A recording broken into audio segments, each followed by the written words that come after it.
बाहर से गटर, अंदर से करोड़पति ससुराल। हर दिन माही के लिए कुछ न कुछ खास लाने की कोशिश करता है, कभी अंगूठी कभी पायल, ताकि वो खुश हो सके। एक दिन पूरे मोहल्ले में अचानक हलचल मच जाती है। अरे मेरा हीरे का हार, मेरा हार गटर में गिर गया। मैं नहा रही थी और वो नाली से बह गया। क्या इतना महंगा हार अब कैसे मिलेगा? गटर में गया है। जैसे ये खबर चिराग और श्याम तक पहुंचती है, दोनों तुरंत उस जगह की तरफ दौड़ पड़ते हैं। अरे चल श्याम जल्दी, अगर अभी नहीं ढूंढा तो फिर कभी नहीं मिलेगा। हाँ बाबा, हम ढूंढ लेंगे। दोनों गटर के अंदर उतरते हैं और गंदगी में हाथ डालकर उस हार को ढूंढने लगते हैं। बदबू, कीचड़ और गंदगी के बीच घंटों मेहनत करने के बाद आखिरकार उन्हें वो हार मिल जाता है।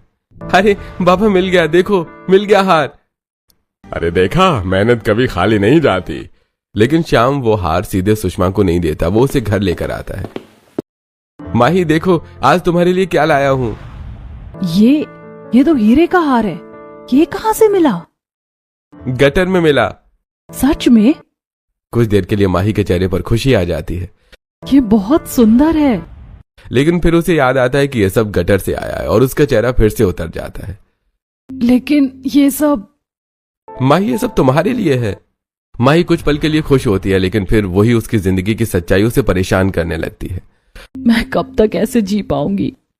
समय धीरे धीरे आगे बढ़ता है। माही अब उस गटर वाली जिंदगी में खुद को ढालने की कोशिश तो कर रही होती है, लेकिन उसके मन के अंदर कहीं ना कहीं एक अजीब सा डर और बेचैनी बनी रहती है। वो रोज देखती है कि घर के लोग सामान्य तरीके से रहते हैं, हंसते हैं, खाते हैं, जैसे उन्हें इस गंदगी से कोई फर्क ही नहीं पड़ता। लेकिन माही के अंदर ये सब हर दिन एक नई तकलीफ बनकर उभरता है। एक दिन जब सब लोग काम से लौटते हैं तो माही की नजर चैम्बर के कोने पर जाती है। वहां एक और ढक्कन होता है जो पहले उसने ध्यान से नहीं देखा था। ये दूसरा ढक्कन कब से है यहाँ? मैंने पहले क्यों नहीं देखा? वो उस ढक्कन को ध्यान से देखती है, लेकिन तभी सुगंधा वहां आ जाती है। बहू, क्या देख रही है वहाँ? माँ जी, ये नीचे वाला चैम्बर क्या है? आप लोग कभी कभी इसमें जाते हो? अरे कुछ नहीं बहू, बस नीचे गटर का रास्ता है, कभी कभी साफ करने जाना पड़ता है। नीचे? और ज्यादा गंदा होगा ना? हाँ, बहुत गंदा होता है, इसीलिए तू मत जाना। माही को ये जवाब संतुष्ट नहीं करता। उसके मन में शक और बढ़ जाता है। अगले दिन माही देखती है कि शीला चुपके से उस नीचे वाले चैम्बर में जाती है। ये फिर से नीचे जा रही हैं। आखिर वहाँ है क्या? माही पीछे पीछे जाने की कोशिश करती है, लेकिन शीला जल्दी से वापस आ जाती है। भाभी, आप यहाँ क्या कर रही हैं? मैं तो बस ऐसे ही देख रही थी। तू नीचे क्या करने गई थी? वो बस सफाई देखने गई थी, वहाँ बहुत गंदगी होती है। कुछ तो छुपा रहे हैं ये लोग। अब माही का शक और गहरा हो जाता है। वो हर दिन ध्यान देने लगती है कि कौन कब उस चैम्बर में जाता है। एक दिन वो देखती है कि उसके ससुर चिराग भी उस चैम्बर में जा रहे हैं। बाबा जी, आप भी नीचे जा रहे हैं? हाँ बहू, नीचे का चैम्बर ब्लॉक हो जाता है, उसे साफ करना पड़ता है। ओह, मतलब वहाँ इससे भी ज्यादा गंदगी होगी। हाँ बहू, बहुत गंदा होता है, इसलिए हम लोग ही जाते हैं।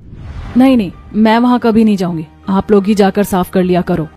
चिराग बस मुस्कुरा देते हैं और नीचे चले जाते हैं। माही अब हर दिन ये नोटिस करने लगती है कि घर के सभी सदस्य बारी बारी से उस चैम्बर में जाते हैं। कभी सुगंधा, कभी शीला, कभी चिराग। श्याम, मुझे तुमसे कुछ पूछना है। हाँ माही, पूछो, क्या बात है? ये नीचे वाला चैम्बर क्या है? तुम लोग रोज वहाँ क्यों जाते हो?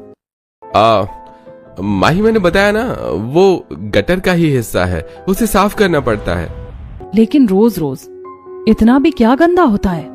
गटर है माही, उसमें गंदगी तो होगी ही। माही को श्याम का जवाब भी अधूरा लगता है। ये लोग मुझसे कुछ छुपा रहे हैं। जरूर नीचे कुछ और है। अगले कुछ दिनों तक माही चुपचाप सब पर नजर रखती है। वो देखती है कि जब भी कोई उस चैम्बर में जाता है तो वापस आते समय उनके चेहरे पर अजीब सी शांति होती है, जैसे उन्होंने कोई भारी काम नहीं बल्कि कुछ अच्छा किया हो। अगर वहाँ इतनी गंदगी है तो ये लोग वापस आकर ऐसे शांत कैसे रहते हैं? एक दिन माही तय करती है कि वो सच्चाई जानकर ही रहेगी। वो पूरे दिन इंतजार करती है। शाम को जब सब लोग कचरा बीनने के लिए बाहर जाते हैं तो माही अकेली रह जाती है। आज मुझे पता लगाना ही होगा, आखिर इस चैम्बर में है क्या। वो धीरे धीरे उस ढक्कन के पास आती है। अगर सच में बहुत गंदा हुआ तो? लेकिन उसके मन का शक उससे ज्यादा बड़ा होता है। वो धीरे से ढक्कन को छूती है।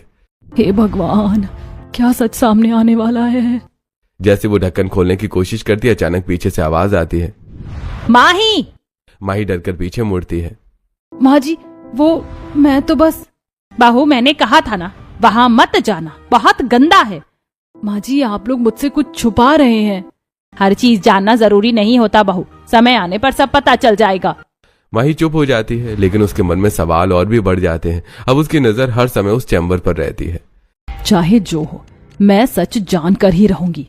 समय बीतता जा रहा था। माही अब इस जिंदगी को झेल तो रही थी, लेकिन उसके मन में लगातार सवाल उठते जा रहे थे। वो रोज देखती थी कि शाम कभी हीरे की अंगूठी, कभी सोने की चेन, कभी चांदी की पायल लाता, और दूसरी तरफ रोज 2000, 3000, 5000 रुपए का सामान भी बेचते। लेकिन फिर भी वो लोग गटर में ही रह रहे थे। ये कैसे हो सकता है? इतना पैसा, इतना कीमती सामान, फिर भी ये लोग गटर में रहते हैं। इनका तो अच्छा खासा घर होना चाहिए था। आखिर ये पैसे जाते कहाँ हैं? अब माही का शक और गहरा हो जाता है। उसी समय वो देखती है कि उसकी नंद शीला उस नीचे वाले चैम्बर से बाहर आ रही होती है। ये फिर से वहीं से आई है। आखिर नीचे है क्या? माही का धैर्य अब टूट जाता है। आज मुझे सच जानना ही होगा, चाहे जो हो। जैसे ही घर के बाकी लोग बाहर